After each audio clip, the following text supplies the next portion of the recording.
jaa ngeen jëf mbokk yi yéen ñi topp seen chaîne bii di Leuz Info TV Amadou Ba nag moo nekk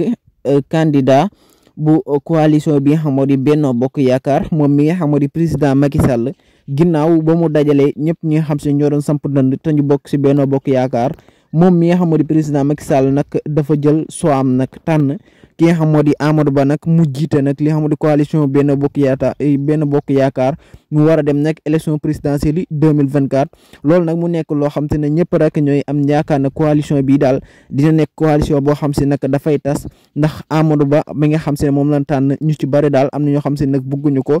li ci kanam daal réew li gët daal ñëpp rek dinañ xaar ba xam daal Amadou Ba mi dina doxal normal wala dina am ñu ànd ak moom wala ñee daal dañuy tasaat dina la gën a toppal xibaar boobu.